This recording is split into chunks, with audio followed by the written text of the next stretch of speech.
It's your girl, your host, Jocelyn. Y como siempre, I am so grateful you are here, and I'm so grateful you are tuning into this conversation that we're about to have with Jamila Reddy, who is a lifestyle designer and transformational coach on a mission to live expansively, authentically, and joyfully, and to help others do the same. Jamila is passionate about experiencing the fullness of pleasure, bliss, and miracles that this life has to offer. And so, this is going to be a beautiful conversation on transformation and really allowing change to happen in your life so that we can all be living a life that exceeds our wildest dreams. Jamila, thank you so much for being here, for being a guest. I'm so excited to have this conversation with you. Thank you so much. I'm so happy to be here. Excited to dive in. As always, we start these conversations with gratitude. So I would love for you to share with us what it is that you're feeling grateful for in this moment. In this moment, I am feeling grateful for answered prayers.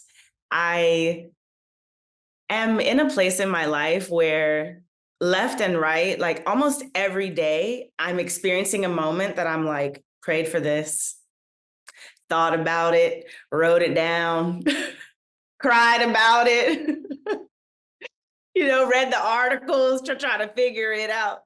And I feel like I'm just, I was telling a friend, I feel like I'm on the other side. Of course, knowing that there's no destination in life on the journey, on the path. We're never really arriving at some final stop. But I'm definitely on the other side of a bridge from a place that I was desperate to get out of. So I'm so grateful for that. I'm grateful for answered prayers and being in the middle of realities that I manifested. I love that. And I'm so happy for you. Thank you. And I definitely want to expand on that. And I feel like that this is a perfect transition into what I wanted to start this conversation with, which is how would you describe this season of your life? I mean, you touched on it. It's like the season of answered prayers, but expand on that a little bit with us. What are the answered prayers? And the follow-up question, which I feel like you may touch on, is what was the last season that you just transitioned out of? What did that look like? Because let's acknowledge that you wouldn't be on this other side. You wouldn't be experiencing the answered prayers without the season that you transition out of. That was necessary. That was a part of the process. We honor that. As difficult as it may have been, it contributed to where you are today. So let's talk about these seasons. Yes. So right now, I'm so grateful for my home. For years, I felt destabilized by not having a permanent home. And I didn't recognize this until I moved into this little casita that I live in now, which belonged to my grandparents. They bought this house in 2003 as an investment property for their children and their grandchildren. So I'm like, not only am I living in the manifestation of my dreams, but also like my grandparents' dreams, which is just like chef's kiss. So I have this little house that I'm paying, for the neighborhood I'm in, nothing for in North Carolina, in my hometown. What I was saying is I didn't realize this until I moved into this house in February. But since I moved out of my parents' house in high school, when I was 17 years old, I've lived in a different home every single year. I moved at age 17, 18, 19, 20, 21, 22, 23, 24, 25, 26, 27, 28, 29, 30, 31, and 32. When I tell you I'm done, I said, you're going to have to drag me out the house because I'm done. I'm done. So I feel settled. I feel at home. I feel like I just got a coffee maker. I'm getting appliances. I'm looking at frames. Like I get to settle and really just like spread out. And I felt so like scrunched up and transient in my previous homes.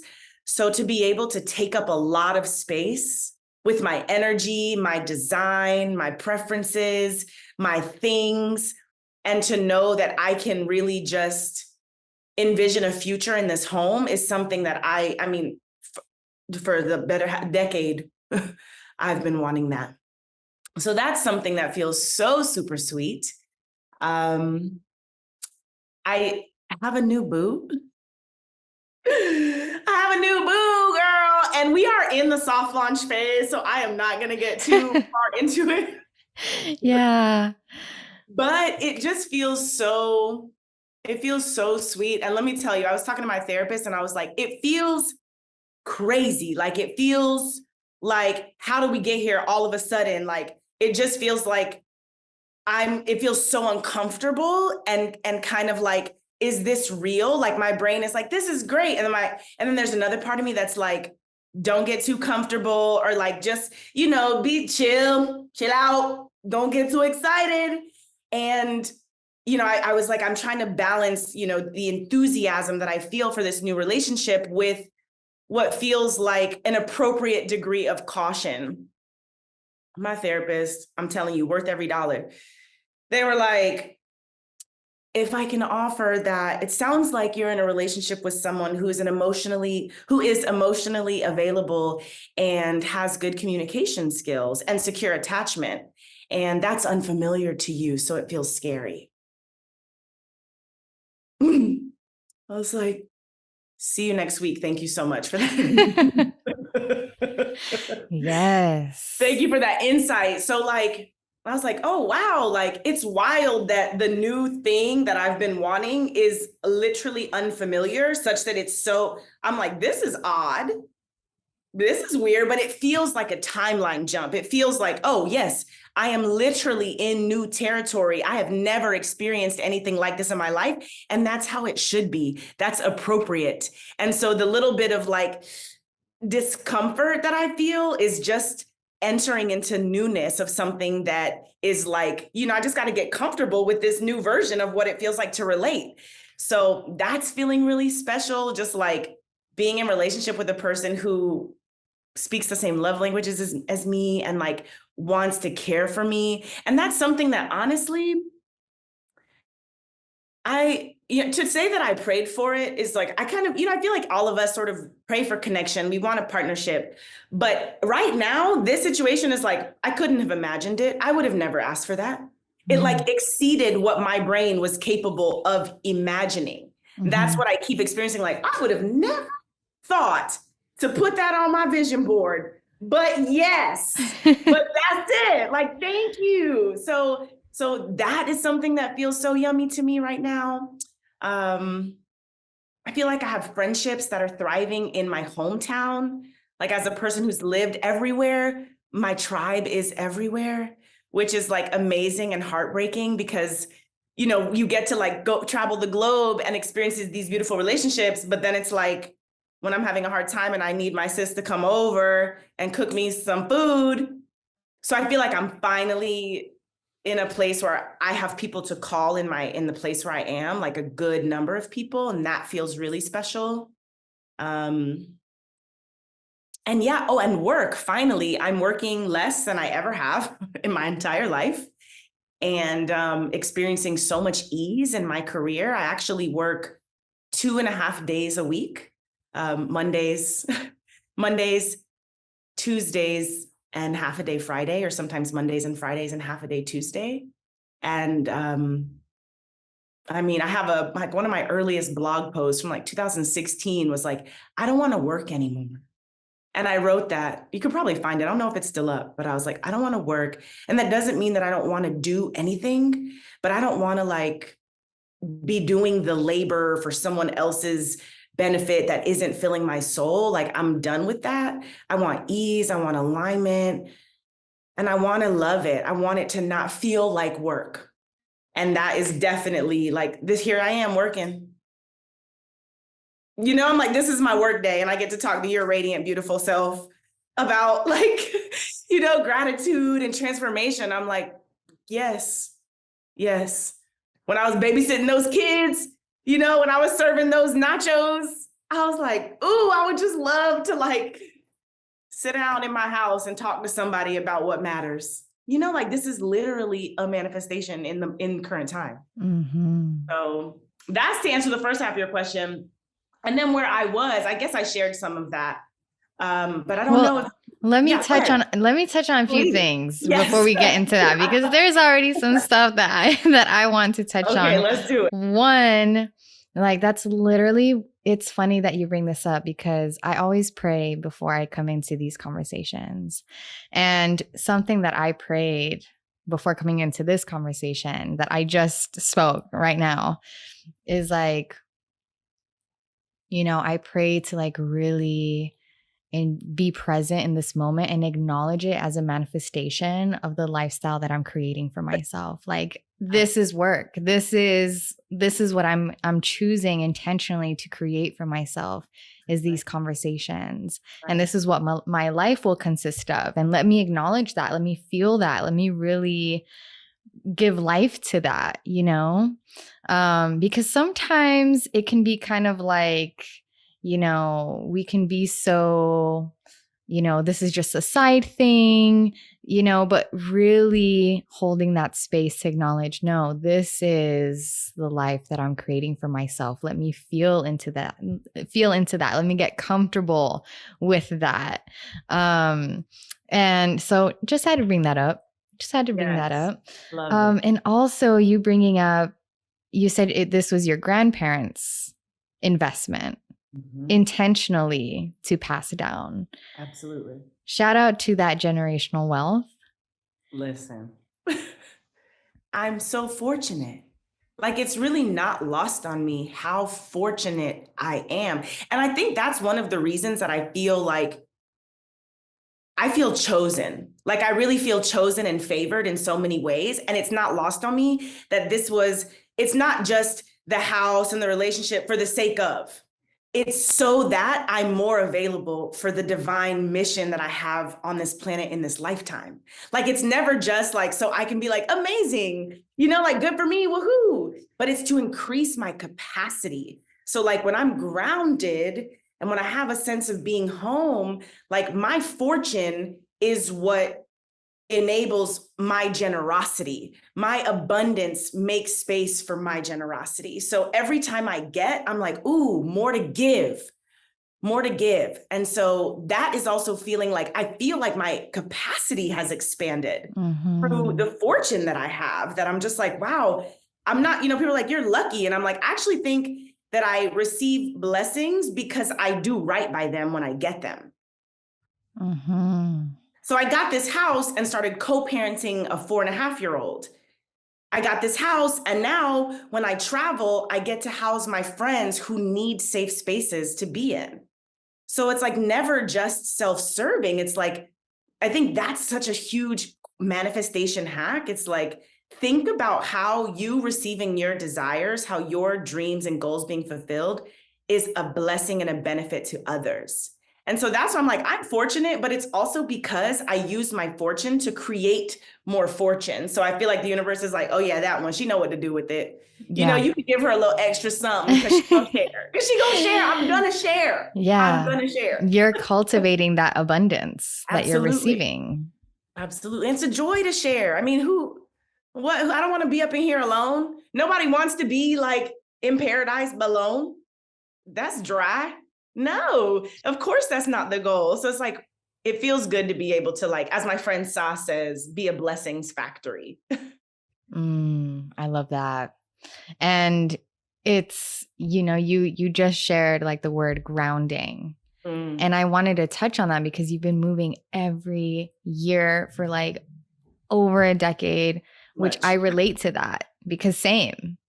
And you finally arriving to this place where you can plant yourself and become deeply rooted. Do you feel like your lower centers, energetic centers, like your root chakra, like you're experiencing healing with that? Just being able to deeply root yourself so that you can actually experience a different kind of longevity, Absolutely. I think the thing that feels most noteworthy is no longer having to spend my energetic currency on strategizing a way out. And my God, I mean, think about how brilliant we are and how powerful our minds are. That was taking up a lot of my space. Like, all right, what's next? Are we going to find a subletter? Are we going to get a roommate? Are we going to move in? Like constantly strategizing an exit plan. I think sort of kept me in this, like, it sort of took up a lot of my creative space. And so being able to kind of like drop in and be like, oh, you don't have to look for the exit right now. You can just stay. That it's like, oh, okay, well, if I don't have to get ready for a journey, what can I do? It's like going on vacation. It's like that. It's amazing once you get there, but the days prior it can be kind of frantic. You're packing. You're like, what do I not want to forget? You're doing last minute things. I feel like that's the perpetual energy that it feels like being transient in housing creates, is like this sense of always needing to prepare for the next thing. And so being able to settle has opened up so much space for me to envision and strategize other things that are more nourishing, more energizing, and just more fun. Yes, yes. And another thing that you brought up again before we transition, but feels so important, is not getting too excited when we start receiving our answered prayers and they feel too good to be true in some way. However, I feel like you have been doing the work to prepare yourself for these blessings. Absolutely. And I want to touch on this later in the conversation, but you using the power of your imagination to really sit with the blessings before they arrive, to really feel the blessings before they arrive, to feel the answered prayers before they arrive, is like that preparation to really open yourself up to be able to receive them when they do arrive, because to you, they've already arrived. Absolutely. So now you're on the other side. Now you're not in that space of like, I'm sure you're still visualizing more things. Absolutely. But now that you've received some of the things that you've been sitting with that weren't in front of you yet, you're still experiencing, a slight like, touch on that for us, because we all experience that. Often we talk about the fear of not getting what we want, but we don't talk about the fear of actually getting what we want, and that's a really real thing. Definitely. So something that I'm a nerd. Just let's preface this by saying I am a dork. Like the other day I said to my niece, I said, when I grow up, I want to be a scientist. I'm just trying to plant little seeds, because I asked my niece, what do you want to be when you grow up? She said, a sister. Word. I was like, okay, great. But I try to, think about what do I want to be when I grow up, and sort of plant different seeds so she can have, example of like a woman wanting to be something other than a mom. So I was saying I want to be a scientist, and I feel so strongly that deep down, like there's a part of me that is just so curious and is really and truly a researcher. And so I feel like what I know to be true about the way that my body and my brain have been brilliantly designed, like the way my neurons have been organized and the way that my mind, has just been immaculately created to function, is that unfamiliar things are going to register as unsafe. That is part of our brilliant design as babies, right? We know that when, in an ideal healthy situation, when our parents are with us, we're safe. That's why they call it stranger danger. The unfamiliar triggers a response in our brain that we are not safe. We need to cry out. We need to make sure that we're seen and safe and protected. And so I know that discomfort is my brain's brilliant design, just acting as God intended. Of course, it's going to be, that's why when you look into a dark alleyway, there's a little feeling inside that says maybe pause before you walk forth, right? Like that's to keep us alive. And so this feeling of, I don't know this, and therefore I feel in danger, the practice is just to communicate. Sometimes that's true. Sometimes that is, I'd be like, thank you so much. Thank you, thank you, thank you, thank you for functioning as you were intended to. We're safe. actually, I'm not in danger. This is just new. And so being able to distinguish, to kind of train my body to sort of relearn responses to different stimulus. So as a baby, right, as a 5-year-old, new meant potentially unsafe. As a 33-year-old who is sovereign autonomous, new means usually something I've chosen and something I've prayed for. So just telling my mind, actually, it's okay. And to not let that feeling convince me that it's not meant for me. That's the other part, is like that. No, just because we feel a little scared doesn't mean that this is wrong. Even though my brain is like, it's like that. We can sort of distinguish, not distinguish, what's the word? We can separate those two things. We can separate the discomfort from the belief that it's wrong or too soon or too good to be true, like you said. So I've been doing a lot of that. Like, oh, this feels new. I'm like, oh, that doesn't feeling different, feeling uncomfortable does not mean wrong. It's just new, different, and uncomfortable. Yeah, and that's exactly what popped into my mind when you brought up feeling discomfort earlier, is like, just because we may feel uncomfortable doesn't mean that it's wrong. And sometimes, when we do start to feel inspired to change and choose differently, and then we start feeling those discomforts and start feeling like, oh my gosh, am I actually making the wrong decision? Is this the right decision? There's so much unknowns, uncertainties. Is this normal? And it's like, actually, yes, the normal that you've been experiencing is the knowns, is the past, and if you really want to create something new for yourself, you have to experience the unknown because it's new to you. And so the discomfort is natural to arise. The fear is natural to arise. But again, it's really about affirming to yourself, I chose this. I'm intentional walking this path. I am safe to walk this path. Beautiful. So glad we expanded on this.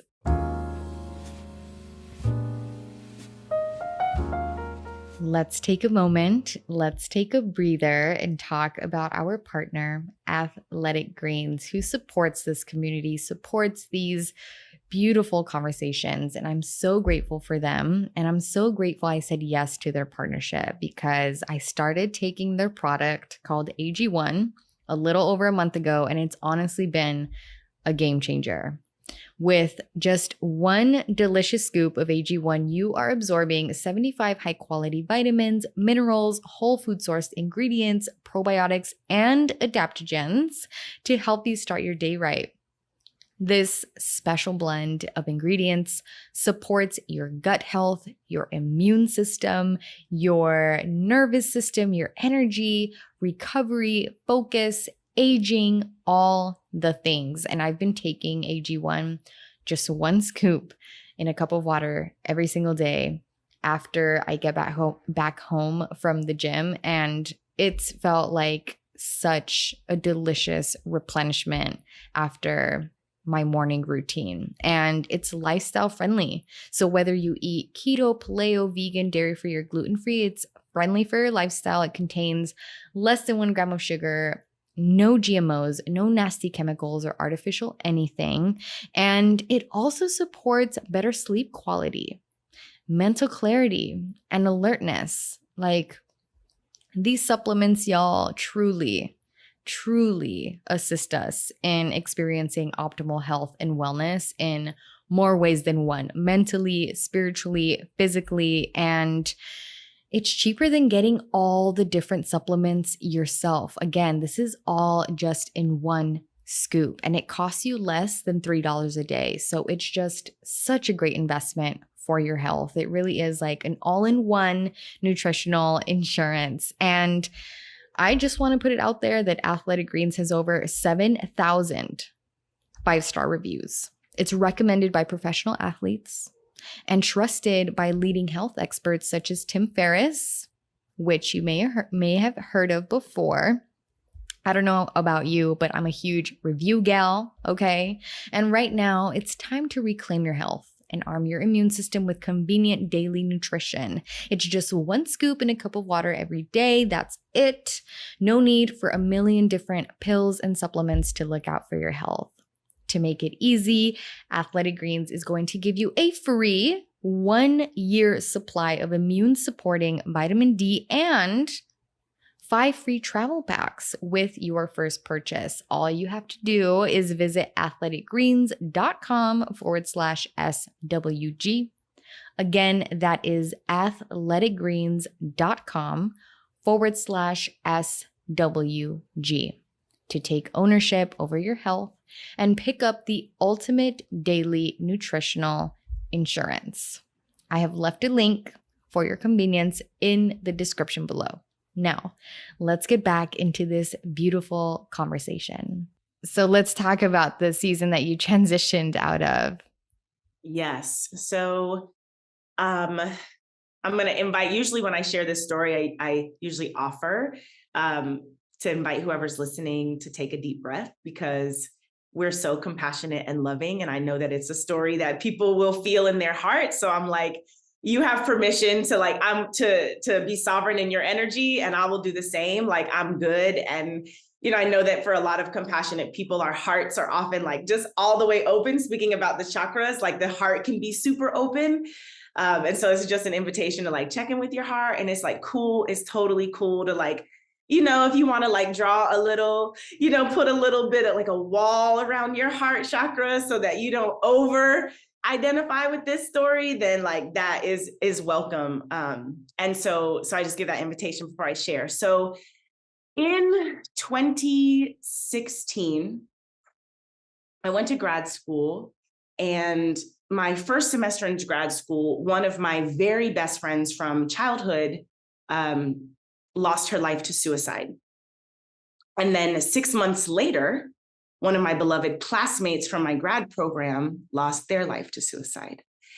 And so suddenly, I'm experiencing the deaths of two people my age, right? And I was like, wow, I'd experienced the death of elders, which is very different from the deaths of people who not only were young, but they had so much life to live and were just these like radiant beings that I felt like should be in the world. And so it was a moment where I had to really say, like, why? Like, what was it about their experience that they felt like they couldn't stay? Like what skills, what resources, what practices, what tools, what conversations, what did they need such that there could have been another outcome? And how do I know what those things are for myself? How do I make my life a place that I could not imagine leaving? I couldn't imagine it. Couldn't imagine it. No, it's like that feeling of like, when you see a kid on the playground melting down because they don't want to go home, that's how I want to feel every day in my life, as I want to stay. So that was like my first sort of encounter with death and with grief, was this like a loss that felt like it didn't need to happen. It felt like, it didn't need to happen. There could have been a different outcome. Mm-hmm. And so that really was a turning point on my spiritual journey, on my own journey of like asking these big existential questions. And then in 2018, my sister died of an overdose, leaving her 3 children behind. Ages at the time, they were, I think, 10, 7, and 1, 9 months. And then 6 months after that, my dad died from cancer. So at this point, I'm like, literally, why, God? Why? What are you doing? WYD. What are you doing? What is going on? And why? Why me? Like that, I could not stop asking the question, like, why me? Why? Why does my family, like, why? I mean, I felt like I was getting my ass handed to me in the ring. Like, can I catch a break? And I'm moving every year, So I'm like, what is going on? Like, I feel like in a moment, like in a year, my childhood disappeared. I'm like, there's it. Like, I feel like the universe was like, there's your fucking cap and gown, like no more childhood for you. And it just felt like, why? Like it was so much to hold. It was so much to hold. And I used to tell people, like, grief is a full-time job. If you are grieving, know that you are putting in that work. Like when we talk about emotional labor, it is the hardest labor that you can do for yourself, is to feel the fullness of a broken heart. Let me tell you something. I can understand why people can tuck that shit away. When I was there, and I had a moment where I was like, this is what my friends must have felt. This is what my sister must have felt when she was reaching for things to make herself feel better. I got it. I was like, ooh, I get it. Why me? Because I needed to understand. I got it. I didn't want to die, but I wanted to disappear. I wanted to be done with it. I wanted to be done with it. It was so hard. It was so hard. It was the hardest thing I'd ever done. And I had no, we talk about having choice. I didn't choose that, and I wouldn't have ever. So to not only be doing the hardest thing, but to be feeling so unempowered, so disempowered, like I don't want to do it anymore, and I can't turn it off. I can't be like, no grief today, I'm good. I have a podcast to record. I have a job to go to. I have responsibilities. I have bills to pay. Nobody cares. Not nobody cares, but like there is no getting out of it. And so not only is it the most difficult thing ever, but it's kind of like, you gotta do it even if you really don't want to. And so there's the resistance of like, I just wanna relax. Like I just want to wake up in the morning and not feel like someone has carved a part of my body out. I just want to wake up and feel like, what's for breakfast? And not have to think about like, oh, there are 3 motherless children. And then my own mother, like just the compound grief, just constantly like, I'm just trying to chill. And all of a sudden I'm like, nobody's going to remember. Nobody's going to remember the first 18 years of my life. Like I'm the only keeper of that experience. Like there's no remember when we were kids. You don't get that anymore. And so it's like, I'm eating lunch and someone's like, remember when we were kids, and I'm triggered. I'm like, I want to be not triggered. I just want to be able to experience a day without wanting to just crawl into bed and make it all go away. It was so hard. So when I tell you, I'm like, when y'all see me chilling, just know that there is not a single fiber in my body that's not like, bitch, you deserve. Oh, I'm chilling. Oh, I'm good. When someone asks me to do a hard, uncomfortable thing I don't want to do, nope. Nope. The other day I was driving with some friends and we saw this person was like on the side of the road, and it looked like they were trying to say something. And so we rolled down the window and the person was like, hey, I just really need a ride I said, nope, immediately no. Because I don't know you, you're a stranger, and I don't want you in my car. And the person driving was like, I really admire how easy it was for you to say no. And I was like, oh, that's because all of the years I didn't have a choice.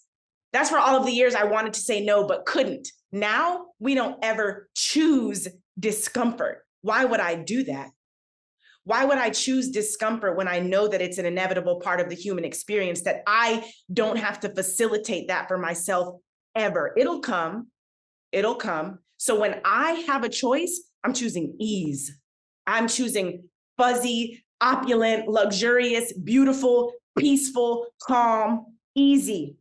It's going to be easy. It's going to be convenient because that other side was so hard, and I felt so outside of my choicefulness that now I'm like, nope. Y'all not going, not me. I'm going to relax. One thing about me, I'm going to choose ease whenever I can, because I didn't have a choice when I so badly wanted to. And so now I don't take the privilege for granted. Never again. Never again. So that was rough. Yeah. That was rough. And I feel like I just kind of got to a place of like, the wound, the way that I describe like a wound from loss or death or any just major life transition that kind of rocks you to your core, is that it doesn't get smaller. It just changes its texture. So like before it was like a gaping wound that felt like raw. And now it's kind of like a little like there's some scar tissue. It's a little crystallized. Like that absence is still present, but it doesn't feel like the smallest thing is going to like open it again. It feels a little bit like there's a protective layer, just a little bit. And there are moments, of course, where I'm like, someone asked me like, do you have Christmas traditions? And I'm like immediately crying because my sister was Santa. And they're like, is everything okay? Like, of course, sometimes it never goes away. Never goes away. I'm like, oh, the only tradition I have is the one, so it's like, there's moments where I remember and it feels new again. But I definitely feel like there's for the most part, my baseline is like it's post the storm, like it was a hurricane. And there's debris for sure. Yeah. But like shit is not being blown around. My house is not being lifted from the ground. Like it's settled. And so, yeah, that's what I'm on the other side of. Yeah. I'm so proud of you. Thank you, boo. Thank you. And you are worthy of all this. Thank And you. I'm so glad that you are acknowledging that. Thank you. Yeah. Yeah. Thank you for sharing all of that. Yeah. Thank you for listening. Yeah. I relate to so much of that. And something that just came up for me, speaking of worthiness, is like, these experiences led you to your worthiness. I'm sure it led you to so much more, but it led you to the clarity of what it is that you're worthy of moving forward. Absolutely. Absolutely. Yes, for sure. And that it's like, it's all a part of what it means to be alive. Like, there were moments when I was like, really just like, they had these very profound cinematic moments where I'm like in the ocean. 10 out of 10 recommend, if you're grieving, go to the ocean, because the ocean don't care about your little saltwater tears. The ocean is like, what? Go ahead. You can give me a couple tears. I got it. Like when I went to the ocean, I'm like screaming underwater. Like, so there were these, you know what I mean? You got. Oh yeah. Oh yeah. I've been there. You got to cry in the ocean. So I was one moment where I was like crying in the ocean, just like hurt, just hurt. And I thought, wow, I'm a human. And every single one of us is going to feel this. Every single one. Like I kind of felt like, why me? But then there was a part of me that was like, girl, because human, because aliveness, because you're a human being. And that's an inevitable part. Feeling is an inevitable part of being a human. Loss. No one of us is exempt. And so not only is like that grief and loss an inevitable part, but like so is the joy. Like that's so equally a part of what it means to be alive. And so it's like the worthiness isn't because I've suffered. The worthiness is because I'm alive. It's just simply because my spirit decided to occupy a body on planet Earth. That is the only basis of my worthiness, is that I'm alive. I didn't have to suffer to be worthy of ease. I didn't have to work to be worthy of rest. I'm just alive. That's just what we get. That's just part of the package of being a human being in this world. So that is not lost on me, that it's like, these are things that it's just a part of life. The joy and the pain, the hard times, the good times, the mountains, the valleys, it's all just a part of our humanity, our humanness. And so like, that's the only permission I need, is that I'm born. I'm like, I did everything I needed to do. Yeah. I'm here. I'm so glad that you clarified that, because so many of us are conditioned to believe like, I'm not worthy of joy until I've suffered. I'm not worthy of rest until I've worked myself to the ground. And it's like, Wow. I mentioned you gain clarity on what you're worthy of, but really you gain clarity on, this is the human experience. And something that I thought of not too long ago is like, if I want to make the most out of this life, out of being human, out of being me, I'm going to feel everything that comes with being human. For sure. I remember a friend of mine told me, like, I was like, I'm trying not to be so something. She was like, I'm gonna stop you right there, because if you try to disconnect yourself from feeling, there's not like a filter where you're like, I want to disconnect from sadness. It's just disconnecting from feeling. So it's like that choice to disconnect from sadness is also a choice to disconnect from feeling pleasure and delight and awe. So it's like, yeah, it's like a willingness. It's really a willingness. It's like, I'm actually just not going to resist the uncomfortable feelings. And that is a practice that helps me also not resist the beauty. I'm like, all right.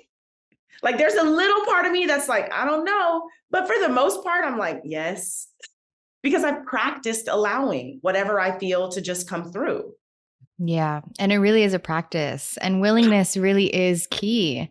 Like I realize, I always had this saying like awareness leads to growth, but you have to be willing to be aware. Yes. You have to be willing to allow yourself to be aware of these things. So on your site, you share that you help people gather tools for the journey of creating a life that exceeds their wildest dreams. And I thought, for those who offer themselves the way that you do, in guiding others back home to themselves, to their higher potentials, and stand in that work and integrity, they've done that work with themselves first before doing that work with others. So I thought, okay, how did Jamila help herself gather the tools for the journey of creating a life that exceeds her wildest dreams? And what were the tools that were most helpful to you? Thank you for this question. And whenever I get the question, how, and this is just a little like coaching hack that I like to offer, if ever you find yourself in a moment of being like, how did that person do that? Or how do I do this? I invite you to replace how with what do I need to practice or prioritize? So when I talk about how, just know that there were practices and there were things that I prioritized.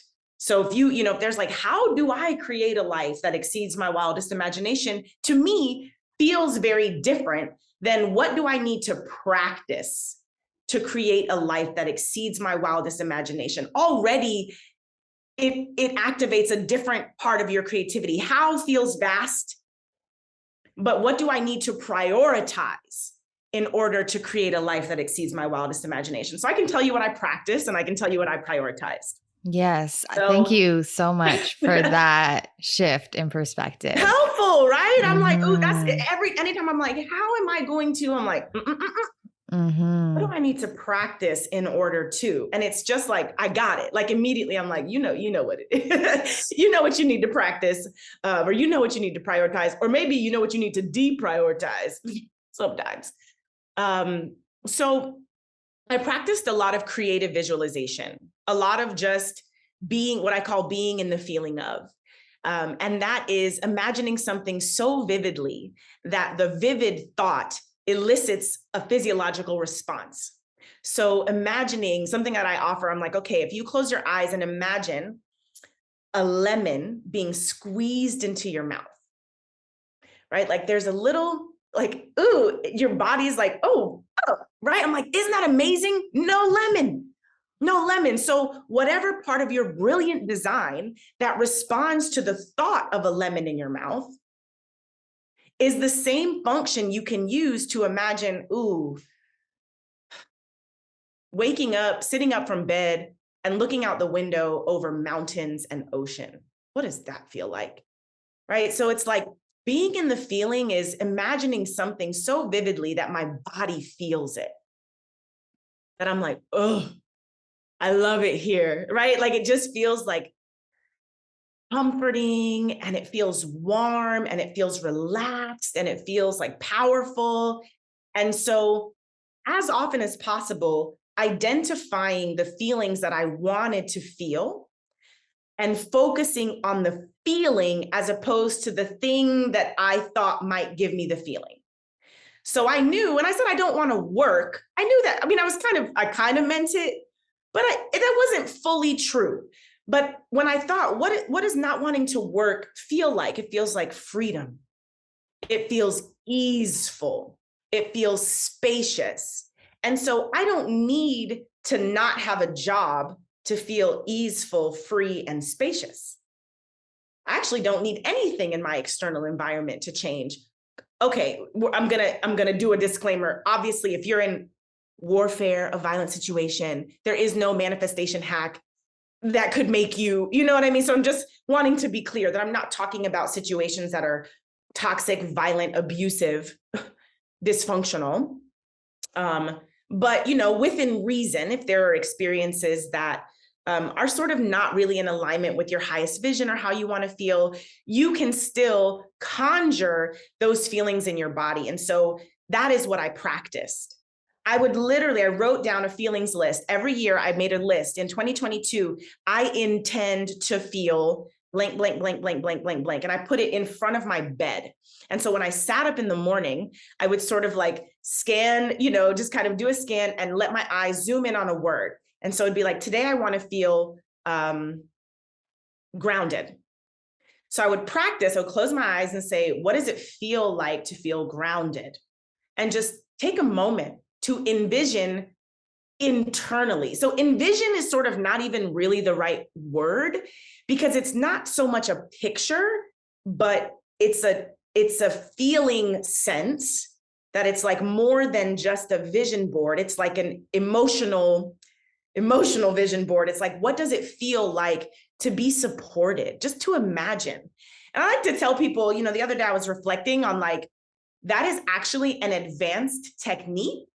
And the primary skill, so like the 101 would be to decolonize your imagination, to play, to give yourself permission to be playful and to do for the sake of enjoyment and creation as opposed to for the sake of production. Mm-hmm. That you have to play. Like there's a part of our mind that has the capacity to imagine, but it's sort of out of practice. It's like our imagination is a muscle that so many of us have let atrophy. Like so many of us haven't really strengthened that muscle since we were little. And so a lot of times I get a question like, how do I envision or imagine something I've never experienced? And I'm like, oh, step one, go play.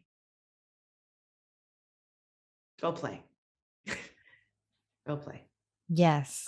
So giving myself permission to like play and adventure and explore, that looked like traveling, going to other places, going to festivals, saying yes to things that felt like, as often as possible, giving myself permission to play, like to be a big old kid, like to put my hair in 2 pony puffs and wear my space boots to the club in my mismatched clothes, like to play, like to really just let go of seriousness for a moment and let it just, or taking myself out on what Julia Cameron calls an artist date.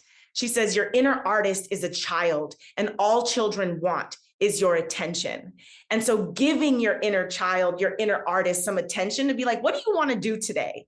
So I would ask myself, like, what does my inner child, my inner artist want to do? And it's like, I kind of want to go to like a bookstore and like, see if I can, I don't know, like find 3 or whatever, just whatever you can come up with that feels like you're doing for the sake of enjoyment, you're creating for the sake of creating.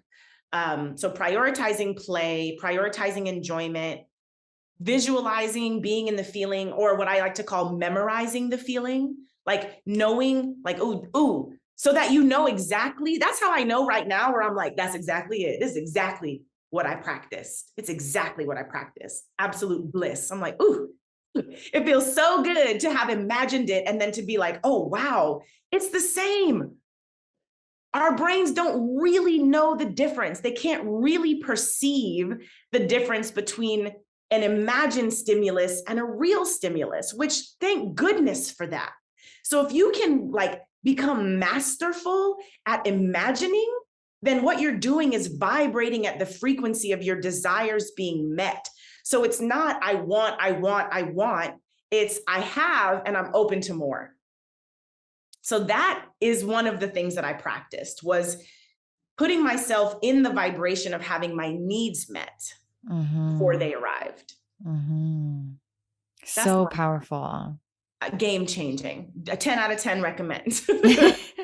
I feel like I've been aware of this earlier, like in earlier years, and I practiced it, and I did bring certain visualizations and emotions to life. But to be honest, like as of like very recently, I've been more consistent and adamant about holding space for that and really shifting to another timeline. Absolutely. And feeling, like really feeling into my desires and acknowledging, like in complete transparency, that like I have moments where I'm like, feeling this feels wrong when it doesn't align with my current external circumstances. I feel like my external circumstances, the way that they are, I should be feeling another way.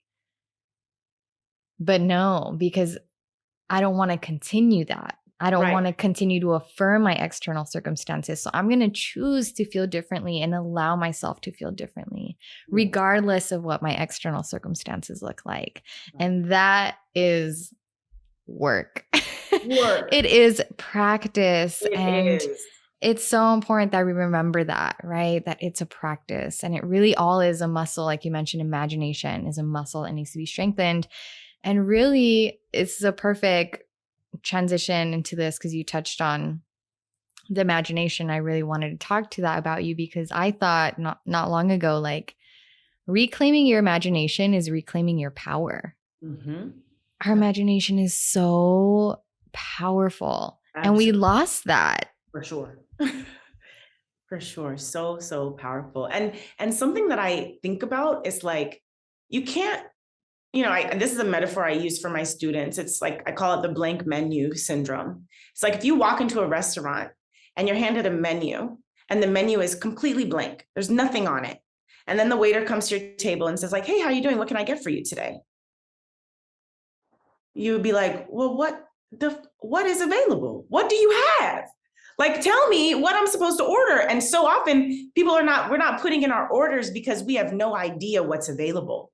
So it's like, for me, looking for new possibilities, like that's part of why I travel. Because I'm like, I gotta know, all I know is what I know. You can't know what you don't know. And so wanting to have more on my menu, like wanting to, that's sort of like, and you don't have to travel, get you to Pinterest. You know what I mean? I mean, it's like, you can sort of envision now, thankfully to technology, we have the capacity to peer into other worlds and other experiences. But really like thinking outside of what we know I think requires a little bit of investigation. And so there are some things that like, I would have never thought to ask for that until I saw it. And I'm like, oh, better. Oh yeah, right. I like didn't know that you could have, XYZ. Like, for example, working, 2.5 days a week. Never have I ever seen anybody in my life work 2 days a week. Everybody's working 40-hour work weeks or more. So why would I think, when I'm like, what kind of career do I want? It didn't occur to me to think of one that allowed me to not, because that was just not what I saw until I started to, basically like ask these very serious questions. What is my ideal work week? Like if I had unlimited resources, all of my obstacles were cleared. None of my trauma mattered. Like in the highest vision, with no obstacles holding me back from having a perfect experience, what does that look like? And that's the question. I feel like that is really the thing that helps you be like, okay, well, in my ideal world, I would kind of be working like 1 to 2 days. I'm like, that's possible. Taking it off the fantasy fiction shelf of my mental library and putting it on the memoir shelf. That doesn't have to be fantasy fiction. Actually, I can just get a speaking gig for 2-3K. And that is the work I had to do for the month in a day, 1 day out of 30 days. But it's like 18-year-old me was like, should I be a lawyer?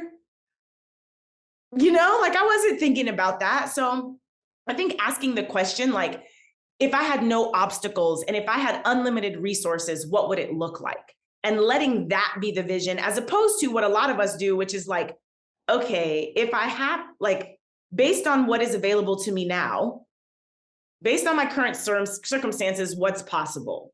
No, because already then the menu is like only got 4 items on it.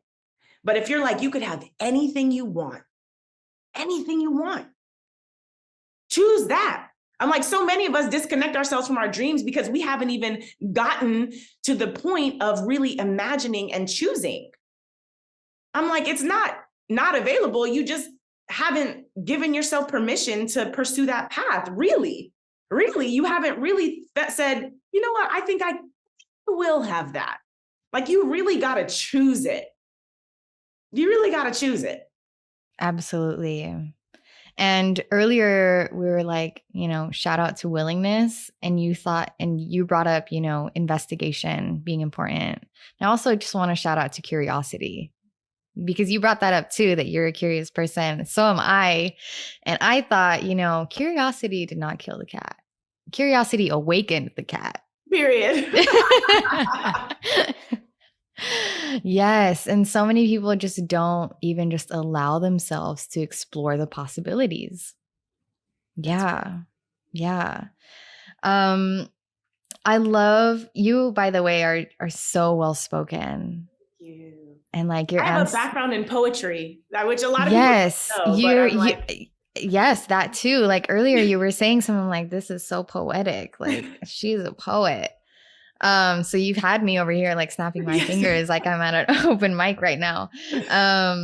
But so, all of this that we've been touching on, requires change, allowing yourself to change. And so many of us, I feel, have been exploring that relationship with change the past couple of years because of so much unprecedented experiences that have been arising collectively and individually. I just want to ask you, like, how would you describe your current relationship with change? I think my relationship with change right now is, it's lots of things. There's a lot of resistance. There's a lot of resistance that I experience around change. First, to be specific, I recently started co-parenting my sister's youngest. So I split her childcare responsibilities half the week with my mom. So she's with my mom half the week and she's with me half the week. And when I tell you, I had a meltdown on Sunday morning because my mom was like, oh, I need to take one of the big kids to get her hair done. Can you watch the little one? And when I woke up Sunday and didn't have a Sunday to myself, I was like, I don't want to. Yeah. I was like, I don't want to have to do, straight up resistance. I don't want to. I want to lounge around in my house, making playlists, drinking tea, doing laundry, tending to my plants.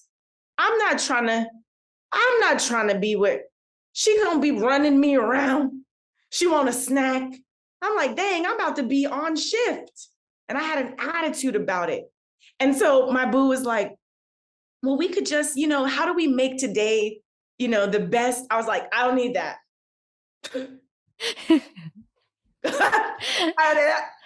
I don't need solutions. I just wanted to be in resistance for a moment. And then, of course, I saw her cute little face and I was just like, I love it here.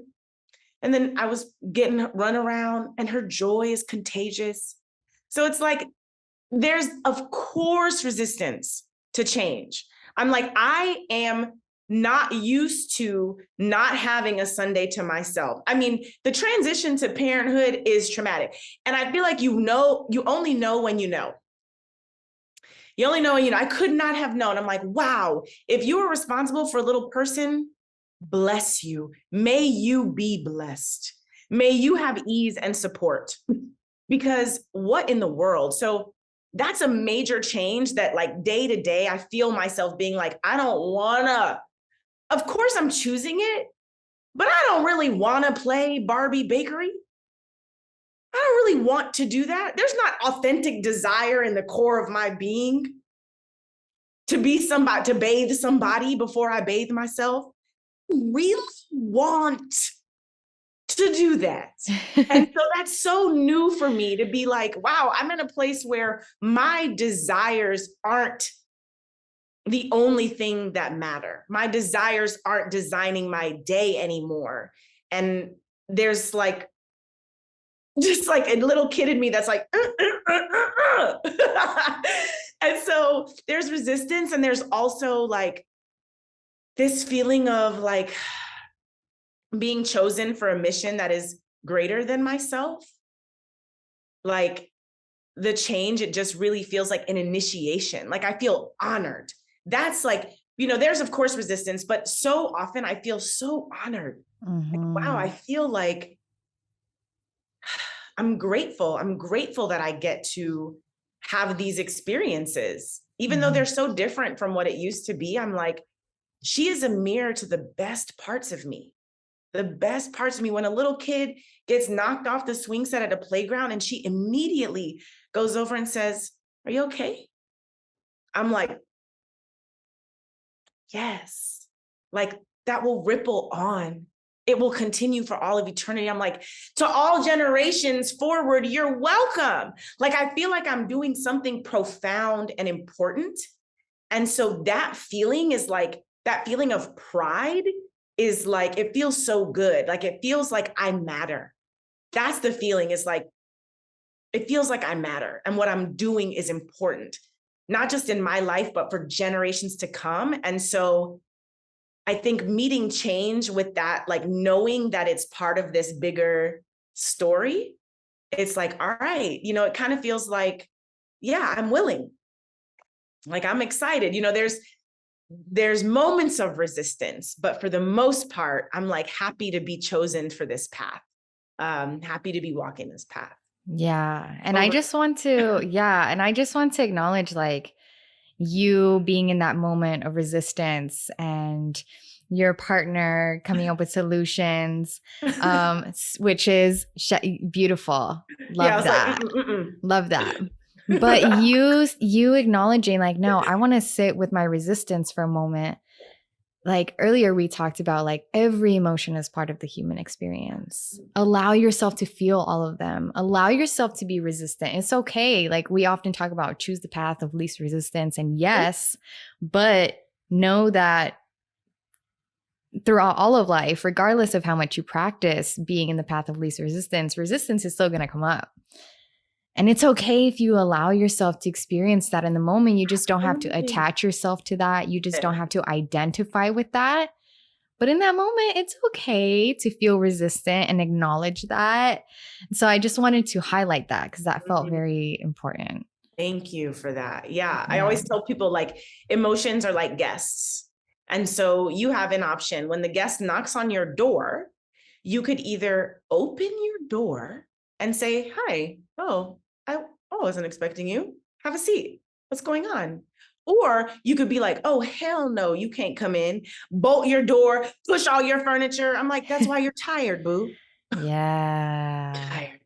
Like saying yes to whatever you're feeling is sometimes the path of least resistance. It takes more energy and effort for me to try to keep my feelings out than it does to allow them and to experience their temporariness. I'm like, they are temporary. They are temporary. There is no feeling that is eternal. None. And so if I can just say like, you know what? Come on in. Just come in for a little bit, but you can't stay. It's like, oh no, resistance is here, but this is a Jehovah's Witness visit. Y'all knocking at my door. I'm going to open the door and talk to you, but you can't come have dinner. Yeah. But I'm going to say, what's up?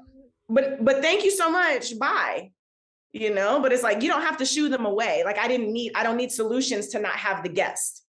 I just want to be able to have the guest be temporary and like, then let it go on its merry way. So yeah, it's so important to feel it. It's like, it just is going to come and go. That's what I've learned. That's the one thing, if I've learned anything about feeling uncomfortable feelings, they come and go. Mm-hmm. Yes. Yes. I love that example of like opening the door, I could speak with you. I've enjoyed this conversation so much. Oh, thank you. There's one question that I love asking guests, and I just feel called to ask you to bring this conversation to a close before we move on to the final 5, which is, Okay. I'll explain. Okay. But I have the belief that, we are here experiencing our humanness partly with the intention to develop our soul. We're here for soul development. And I don't know if you share that as well, but if you do, and if you feel comfortable answering this, like, what do you feel from like, reflecting on your life so far? What do you feel is part of the soul development that you're called and meant to do as Jamila in this lifetime? Thank you so much for this question. I definitely feel called to be evidence of possibility, to be a living, breathing example that you can have life hand you the toughest deck of cards and still experience bliss and joy and ease, that you can not do anything you don't want to do for the most part. Like I feel like when I show up in any space, I just want to be a mirror, a window into what is possibility. I just want to be like, I could do that. Like I want to be the reason someone knows they have more options on their menu. And so for me, giving myself permission to have the most beautiful, delightful experience, I'm like, I want to be witnessed because I want people to look at my life and say, I want that. Me too. You know what? I'm gonna choose what I'm gonna have what she's having. Right. So that's like, that to me feels like my soul is like, oh yeah, you're like the joy and the ease and the bliss and the pleasure and the alignment. Like so many people don't even know it's an option. They don't even know. So I want to be a living, breathing example of possibility so that someone feels like, oh yeah, I want a little bit of that. And also just like to learn through beauty, that's really it. To learn through beauty and to learn through rest. That I feel like for so many generations, there was so much wisdom that came from hardship and suffering. And so I want to continue in the lineage of having wisdom. And I want my way to wisdom to be one characterized by beauty and ease and play. And so to learn through ease, I don't want hard lessons. And I think that there have been generations and generations of people who have learned through hard lessons. And I want to learn through like beautiful connections and nature. I want to learn from the ocean. I want to learn from the trees. And so I feel like that learning from gathering wisdom in places other than suffering, I think is definitely what my soul feels called to do. Mm-hmm. Wisdom from softness. Absolutely. Yes. Absolutely. Yes. Someone's got to do it. Absolutely. And, I just want to know, like, you wanting to be and being, you already are that window, that reflection of possibility of what's possible for others. Like, rather than looking at someone like you who isn't overworking, who is living answered prayers and being envious and jealous and upset, look at you as inspiration. Look at these people as this is what's possible for me. Absolutely. It's possible. Yes. It's possible. I mean, and jealousy again and envy it's information. That's just, it's cool. It's like the feeling is, I want that. Mm-hmm. And so when you feel it, the answer is to say, you can have it and you will. You can have it. You can have it. So yeah, I feel like I share, my victories, not to brag or to inspire envy, but because I really want people to know that it's possible. I really do. I'm like, just know that what you want is available to you. It really is. It is. Yeah, it is. It is.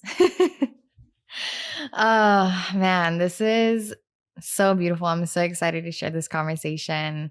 Before we get into the final 5, I want to hold space for you in the case that there's something that you feel called to share or touch on that we didn't get to. But if not, that's totally okay. Oh, okay. I would love to talk about, I was thinking like, what is, if I had to offer, like, what's a skill that I would want people to learn, or like, what's, something that you can start doing today to sort of activate your kind of path to your other side. And I was thinking like communication. I feel like everyone needs to be a good communicator. But I think actually then I was like, oh, you know what? I think so many of us actually are more skilled at communication than we think. But the thing that we need skillfulness in is self-regulation, is being able to bring ourselves back to a state of inner calm so that we can say the things we want to say. So I think sometimes people are like, I don't know what to say. I'm like, you do. Maybe you don't know how to say it without crying. Or maybe you don't know how to say it without your voice shaking. Or maybe you don't know how to say it without experiencing emotional distress. And so what I would offer is that I think part of creating a beautiful, magnificent, wonderful life for yourself is learning how to tolerate temporary emotional discomfort. That if you can, whatever it is, if you can just practice, I think that's why yoga is so powerful, because you're like, ow, the stretch, I can't hold it, but you learn to breathe through the discomfort. If you can train yourself to breathe through discomfort so that you can stay with it for just a moment, as opposed to trying to strategize a way out of it, that skill, I think, is like, it's masterful. It is the thing. If you are not only willing, but able to tolerate temporary discomfort, and you do that through self-regulation, through learning how to activate your parasympathetic nervous system, learning how to calm your body down, to bring yourself back to a space of homeostasis, like that is, start with 1 minute a day. Tomorrow, wake up in the morning and practice breathing deeply for 1 moment. For 1 minute, and then maybe the next day do 2 minutes, and the next day do 3 minutes, or whatever that practice looks like for you, of training yourself to endure the temporary discomfort of like emotions and feelings, then I think so much will open up. So much will open up. So I want to offer that self-regulation. If you aren't familiar, do you a little Google and be blessed. Investigate. Do a little investigate, activate that curiosity, Yes. and learn how to self-regulate. Yes. Such a beautiful offering. I'm glad that I held space for that, because Thank that you was so much for that a question. gem. A gem. Final 5. Here we go. So these are just 5 fill in the blank sentences. You can fill it in with one word, more than one, whatever flows to you. I am grateful to know that I am powerful beyond measure. I am grateful to be alive. I am grateful to receive messages and wisdom that I can share with others. I am grateful to give love. I am grateful to overcome the belief that suffering would be permanent. Mm. Amen to that. Thank you so much, Jamila, for this conversation again. You are such a beautiful human and spirit, and I'm so honored to have aligned with you and shared space with you. Like, truly, I value this, and I'm so excited to share this.